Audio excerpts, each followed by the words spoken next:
Student, I am Sweety from Learn History. आज हम पढ़ेंगे अरब आक्रमण। अरब आक्रमण में सबसे पहले मुसलमान कौन आया और मुसलमान साम्राज्य का भारत में स्थापना कैसे हुई। बच्चों, अरब का एक राजा था अल हजाज। वहाँ का उनका सेनापति था मोहम्मद बिन कासिम, जो इनका दामाद भी था। और जिस समय अरब में अल हजाज रूल कर रहा था, उस समय भारत पर दाहिर रूल कर रहा था। तो जब अल हजाज के पानी के जहाज सिंध से के साइड में एक देविल बंदरगाह थी, वहाँ से अल हजाज के पानी के जहाज जाते थे, तो भारत को कोई प्रॉब्लम नहीं थी और अरब के अल हजाज को भी कोई दिक्कतें नहीं थी। लेकिन जब दाहिर को पता लगा, सिंध के राजा को, कि यहाँ से पानी के जहाज आते हैं, तो दाहिर ने अल हजाज के पानी के जहाज़ों पर आक्रमण कर दिया और उनको नष्ट कर दिया। जब अल हजाज को इस बात का पता लगा, तो उन्होंने मोहम्मद बिन कासिम से कहा, जाओ जाकर देखो कि किसने हमारे जहाज़ों को नष्ट किया है। जब मोहम्मद बिन कासिम भारत में आए, तो भारत का किसी को नहीं पता था और उस समय भारत में प्रवेश करने का एक ही रास्ता था, सिंध। सिंध वो पंजाब जो अब पाकिस्तान में है, और सिंध की राजधानी थी देविल बंदरगाह, देविल।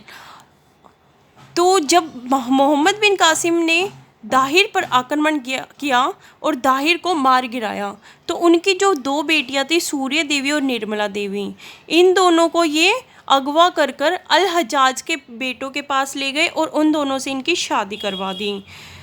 फिर मोहम्मद बिन कासिम ने सिंध में जजिया लगाया। जजिया कहलाया टैक्स, जो 3 लोगों से वसूला नहीं जाएगा, विकलांगों से, ब्राह्मणों से, विधवाओं से। और बच्चों, मोहम्मद बिन कासिम भारत में लेके आया था अरेबियन घोड़े। तो उस टाइम पे भारत में जो राजा होते थे, उनके पास हाथी होते थे, और हाथी इनकी पावरफुल स्ट्रेंथ होती थी, जो इनके वीकनेस बनी। पावरफुल इनके इतने में इनके हाथी 4 चक्कर लगाते थे, इतने में इनके अरेबियन घोड़े 1 चक्कर लगा देते थे जल्दी जल्दी। तो लड़ाइयों में इनके घोड़े आगे निकले और हमारे हाथी पीछे रहे, और भारत इसलिए पराजित हुआ क्योंकि भारत के अंदर एकता नहीं थी, और इनकी वीकनेस पॉइंट बना इनके हाथी। अरेबियन घोड़े कौन लेके आया? मोहम्मद बिन कासिम। खजूर लाने वाला मोहम्मद बिन कासिम, एटलस लाने वाला मोहम्मद बिन कासिम। और मोहम्मद बिन कासिम गोल्ड कॉइन्स स्टार्ट किए इसने, जो कहलाए दिरहम सिक्के। 2 बुक्स ट्रांसलेट की इसने अरबी लैंग्वेज में, एक चरक संहिता और पंचतंत्र। बच्चों, चरक संहिता कहलाए कुषाण वंश का एक महान शासक था, कनिष्क। उसी कनिष्क के दरबार में एक चिकित्सक था, उसका नाम था चरक, और चरक ने 1st सेंचुरी में एक पुस्तक लिखी थी जिसका नाम था चरक संहिता। पंचतंत्र गुप्त काल में विष्णु शर्मा द्वारा लिखी गई थी, पंचतंत्र। और वर्ल्ड फेमस बुक है बाइबल, एंड 2nd बुक कहलाई पंचतंत्र।